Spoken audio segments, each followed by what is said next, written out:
Ang galing naman ng laro na to. Ay, ilag. Si nanay, tuwan-tuwa maglaro. Parang bata. Ate Bebang, ala ko po ng Christmas tree niyo po, pero wala pong regalo. Ayaw nga no, wala pang nakalagay. Di pa po dumating si Santa Claus para magbigay po ng regalo, Ate Bebang. Wala pa nga din siya, Mateo eh. Inaantay ko rin si Santa Claus. Sa tingin mo po, Ate Bebang, totoo po ba si Santa Claus? Oo naman, Mateo. Di ba? Siya nagbibigay ng regalo sa buong mundo. Eh, bakit yung nakaraang Pasko, wala po ako natanggap na regalo? Siguro may sakit si Santa Claus, kaya hindi siya nakadaan sa bahay niyo. Hindi na po ako naniniwala kay Santa Claus, Ate Bebang. Di na naman po niya binibigyan yung iba eh. Hay naku, Mateo, totoo kaya si Santa Claus? Talaga po, Alisitang? Oo naman, kapag naniniwala ka sa kanya, bibigyan kanya ng regalo ngayong Pasko.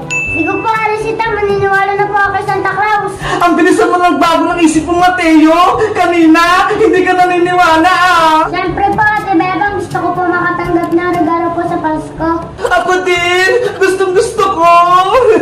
O siya, matulog na kayo. Bebang, Mateo, malay nyo, dumating na si Santa Claus, bigyan kayo ng regalo. Yay! Dadating si Santa! Tara na, Mateo, matulog na tayo. Apa! Sana bukas may regalo na ako. Mateo, bilis! Nandiyan na po ako, Ate Bebang! Ayun, nakapasok na si Bebang at si Matay sa kwarto. Kukunin ko na yung regalo nila.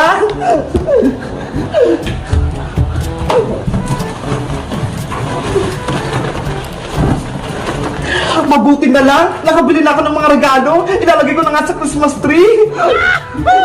At yung regalong to, para to kay Bebang. At itong isa naman, para kay Mateo. At itong isa, syempre, sa akin. Ho, ho, ho, ho, ho, ho. Ate Bebang, narinig ko po si Santa, nasa labas po. Bilis, Mateo! Tingnan natin si Santa Claus sa labas! Ho, ho, ho, ho, ho! Merry Christmas! Ate Bebang, si Santa Claus nasa Christmas tree. Tara! Punta natin siya para makita natin si Santa Claus! Hello, Santa Claus! Ay, wala si Santa Claus, nakaalis na siya. Mateo! Tingnan mo! May regalo sa Christmas tree! Wow, ang galing! To Ate Bebang. To Alisitang. To Mateo. Ate Bebang, naligaro na po ako.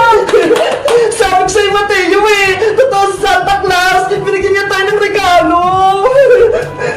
Mabuti na lang, hindi nila ako nakita. Thank you, Santa Claus, sa regalo. Bubuksan ko na lang to sa Pasko. Guys, binigyan ako ni Santa Claus ng regalo. Pati si Mateo, binigyan niya din. Sa tingin nyo, si Santa Claus kayo nagbigay ng regalo? Mag-comment lang kayo kung naniniwala kayo sa Santa Claus. Bye-bye!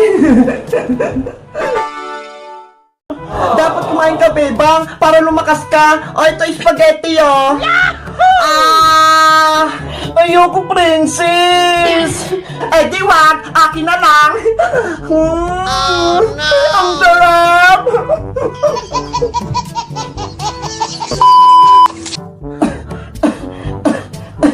Ang sakit ng ulo ko. Bebang anak, okay ka lang ba? Nay, masakit po yung ulo ko.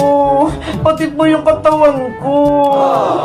Kawawa naman yung anak ko. Ilang araw nang may sakit.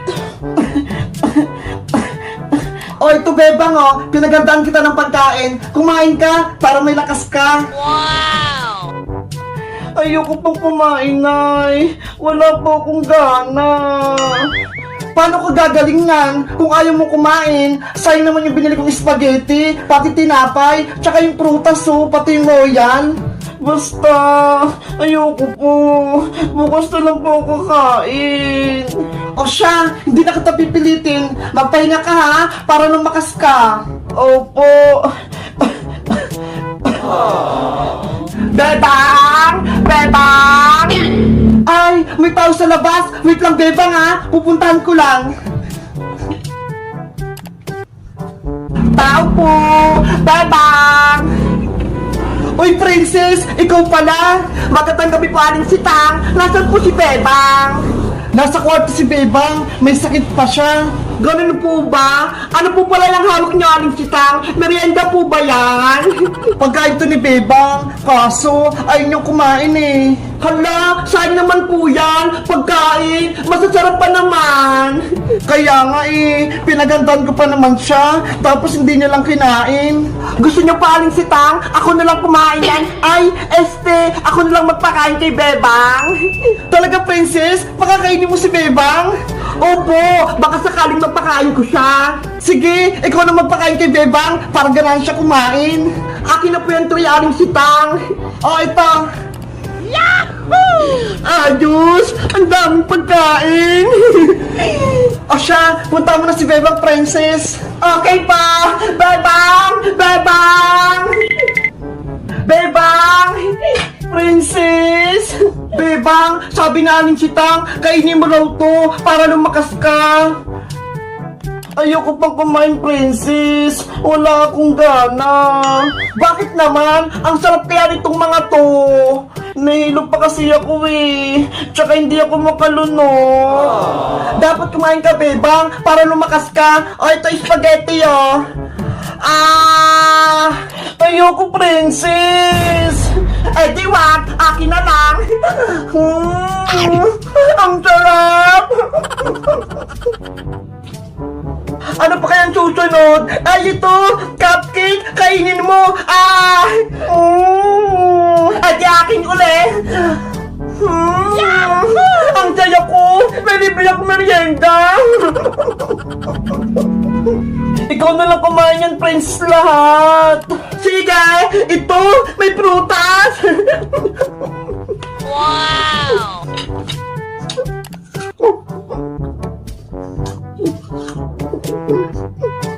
Ayos! Parang kumakain na si Bebang ha! Ang galing talaga ni Princess! Bebang! Gusto mo ng royal? Masarap to! Malamig pa! Ayoko! Okay! Akin ulit! Mabuti na lang! Pumunta ako dito sa inyo! Nakakain ako ng masarap na merienda! Ubusin mo lahat yun, Princess! Para hindi ako pagalitan ni nanay! Sige! Wow! Bebang! Naubos mo na ba yung pagkain mo? Yari! Si nanay! Nandyan! Aling Sitang! Naubos na po ni Bebang lahat! Wow! Very good! Wala lang naman yung tray! Ikaw ba talaga kumain yan?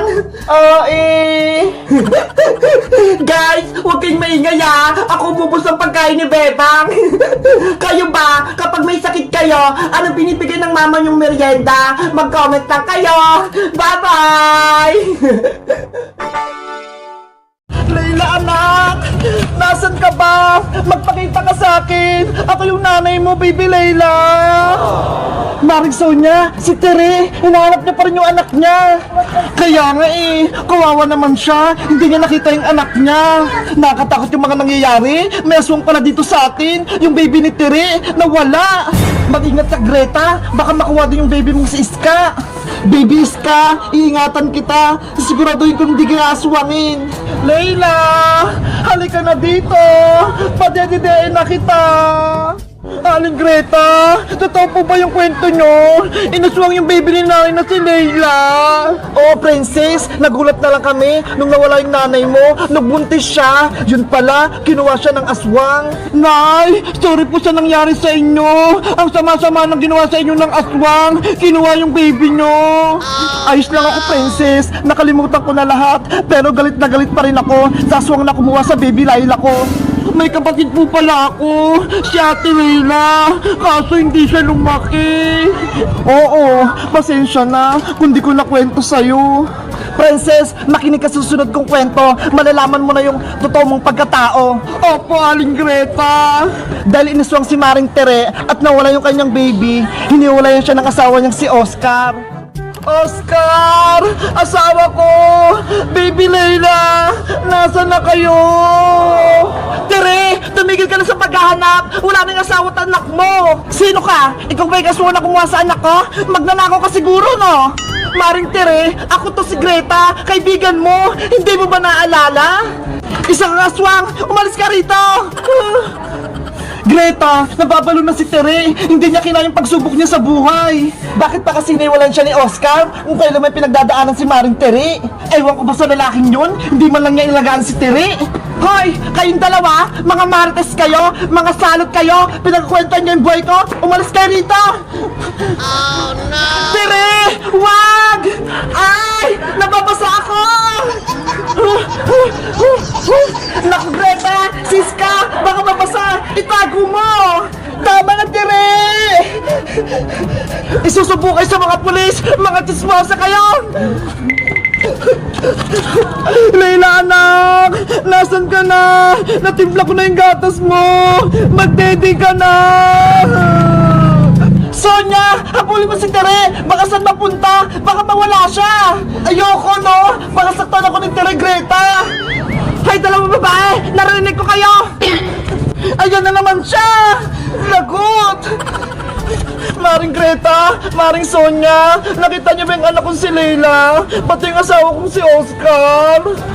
Maring Tere, wala na yung asawa mo, iniwalayan ka na. Ano?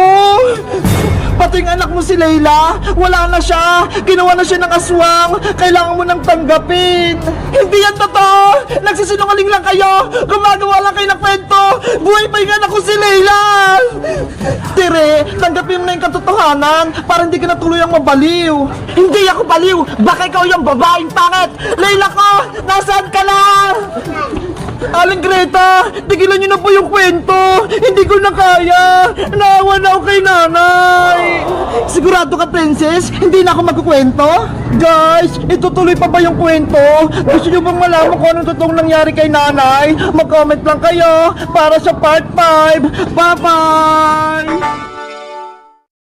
Bebang! Ang saya pala gumawa ng tinapay! Nakaka-relax! Kaya nga eh! Ang lambot ng harina!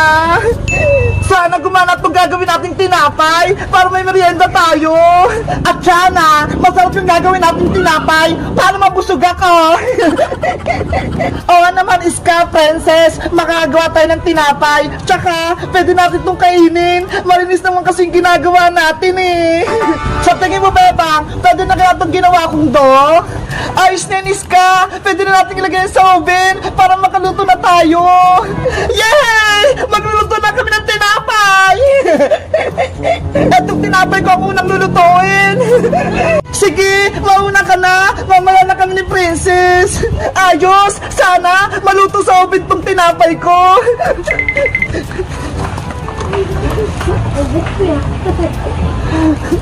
Ilang minuto maniluto yan, Iska! Sakitan to, Princess! Kapag tumunog na yung oven, ibig sabihin, luto na! Ganun ba? Hindi ko alam eh! Ayun! Tumunog na! Luto na yung tinapay! Buksan mo na, Iska! Daan-daan ka lang ha! Para hindi ka mapasok! Wow! Laging tinapay nga! Umansat na luto! Ang galing! May tinapay na si Iska! Nakakatakam naman! Bebang! Ikaw na yung sunod! Lutuin mo na yung tinapay mo! Okay! Ako naman!